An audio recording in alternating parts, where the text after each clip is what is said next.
slide up to tell you a short story. In 2008, American Association of Study of Liver, before I joined Professor Jalan's team, he surreptitiously passed by when I was standing by my poster and mentioned if I had read an article that was written by two of the eminent members of this society, Professor Sten Larsen and Dr. Peter Ott, regarding the blood-brain barrier permeability to ammonia. At that time, I did not know about that. When I got back to London, I fished out the article, and it's an extremely comprehensive, detailed, critical appraisal of blood-brain barrier permeability to ammonia.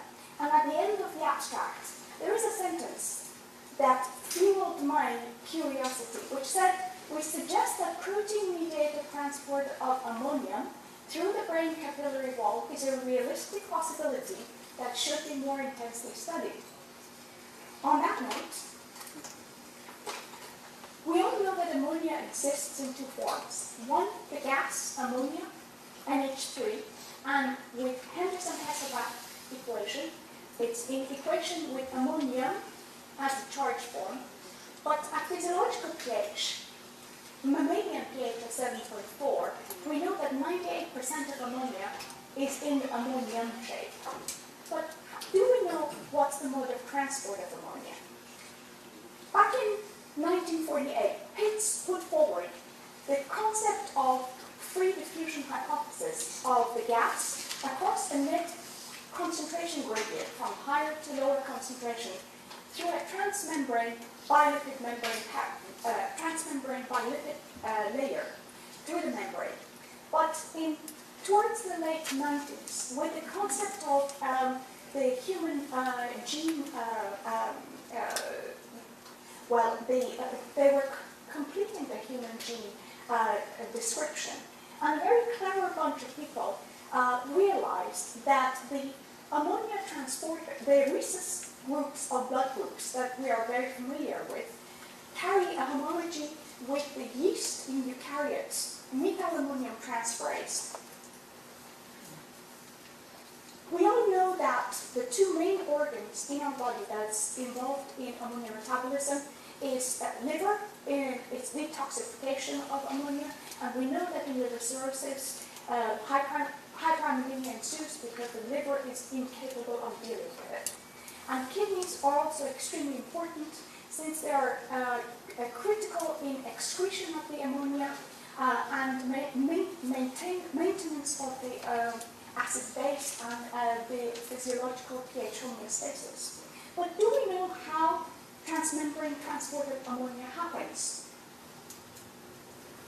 Well, just a short introduction to what rhesus glycoproteins. We know them as blood group antigens, and we know them causing catastrophic hemolytic transfusion problems. They're non-transporting glycoproteins. However, there are three other that are ammonia transporters. One is an erythroid cell line, which is enabling the red blood cells to carry ammonia through our circulation.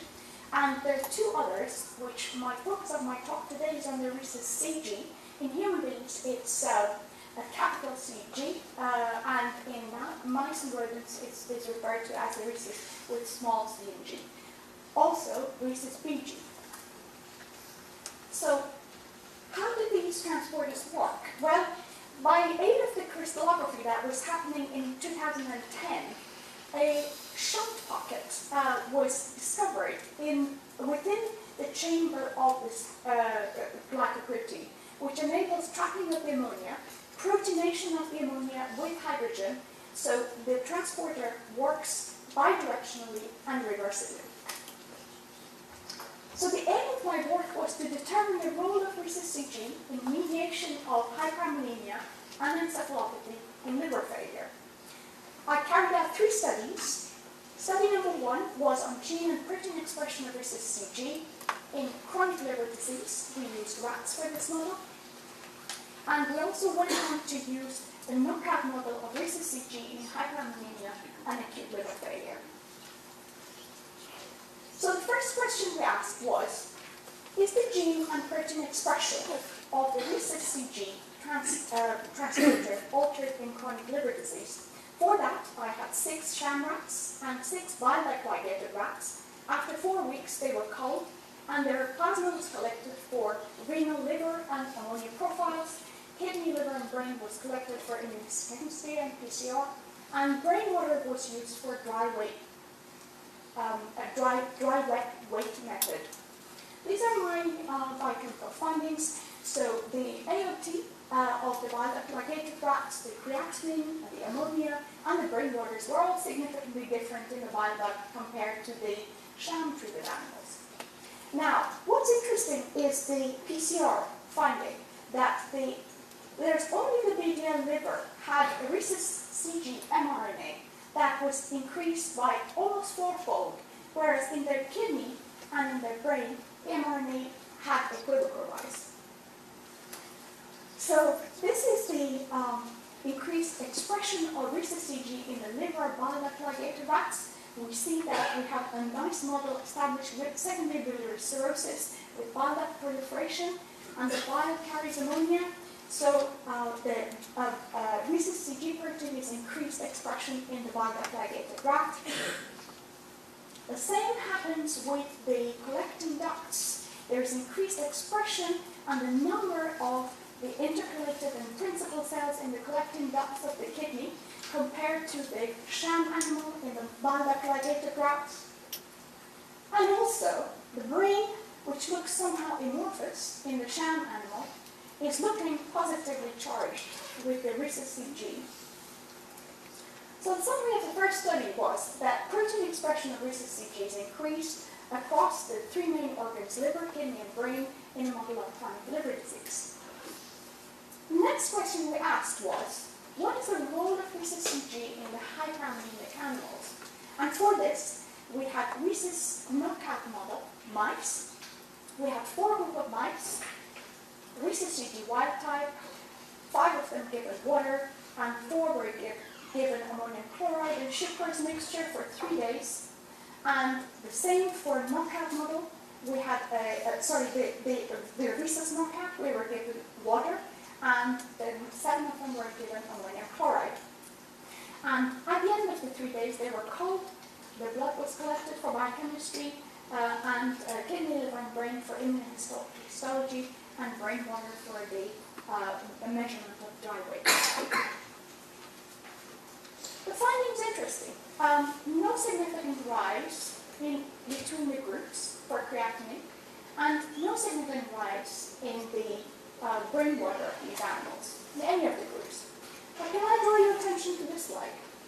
What's very interesting is the wild type control animals have a significantly lower ammonia compared to the knockout animals.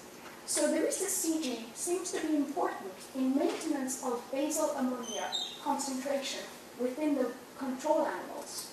So this peak is 0.04, although there is a significant rise between the groups. But the maintenance of the ammonia seems to be dependent on rhesus CG in the knockouts, and the basal ammonia is higher. And as you see, it's nicely translated into the numbers here. So 56 to 200 between the wild type control and wild type hyperammonemia, and the knockouts had a basal ammonia of 103, whereas with ammonia given to them, there was not a significant difference between them and the wild type hyperammonemic animals. This is what happens to the liver of these animals. Nothing really much happens. It's in the amorphous line. Whereas with the kidneys, it's a very different situation.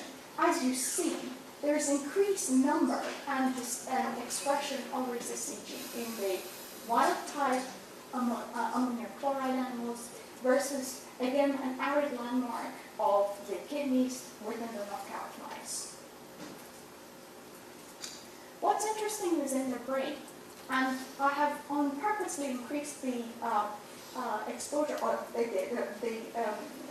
lens value for this one is 40x versus 5x. The 2 main areas of brain that actually light up in these animals is pons and cerebellum. Pons and hypothalamus. But pons seem to be predominantly involved with the neurons. that are increasing response to the hyperammonemic challenge, whereas a few sparse neurons in the knockout model, which respond again sparsely when it's given hyperammonemic. So the summary of the second study tells us that increased basal ammonia levels in the knockout models of animals and induced hyperammonemia is associated with increased renal and brain, but not liver expression of transporter CG, without any effect on significant effect on their serum ammonia levels. Now, in order to answer if the rhesus CG increases in acute liver failure, and whether this is an adaptive or it's a pathogenic mechanism, we did a third study, which was the acute liver failure model, within, again, the knockouts, wild type, and the rhesus model, knockout versus the wild type. Again, we had two groups. N equals 6 were given water, N equals 6 were given 500 milligrams per kilogram of paracetamol or acetaminophen or saline. These, the same was replicated with the knockout model.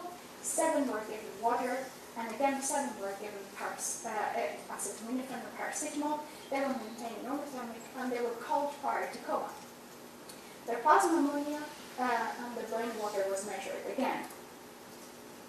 What's significant with this model is there is a significant rise of ammonia between the control animal versus the wild-type control animal versus the acetaminophen-treated animal. There's also a significant rise between the knockout control versus the hyperammonemic control. But the maintenance of that basal hyperammonemia remains the same between the group within the control and the knockout model. And also, the brain water of the paracetamol-treated knockout seems to be significantly different from the brain water of the wild-type animal that was treated with acetaminophen. Another important fact, time to coma was significantly decreased in the rhesus knockout paracetamol-treated animals, which was less than 0.05, up to 90 minutes between the groups compared to the wild type. So the summary of the third study tells us that during acute liver failure, rhesus CG transporter does not regulate ammonia levels. However, its global deletion is associated with a significant decrease in time to coma and significantly increased brain water. In conclusion, Mr. Chairman, ladies and gentlemen, I'd like to say that the results of the studies for the first time indicate that the rhesus transporters is critical in maintenance of basal ammonia concentration. Their global deletion is associated with a worse outcome in acute liver failure, hence it plays an important adaptive role. And better understanding of the rhesus CG regulatory mechanism may provide new insight and approaches to treat hepatic encephalopathy. I'd like to thank the entire support from Professor Joanne, Dr. Davis, my supervisors, and a current liver failure group at UCL. Thank you.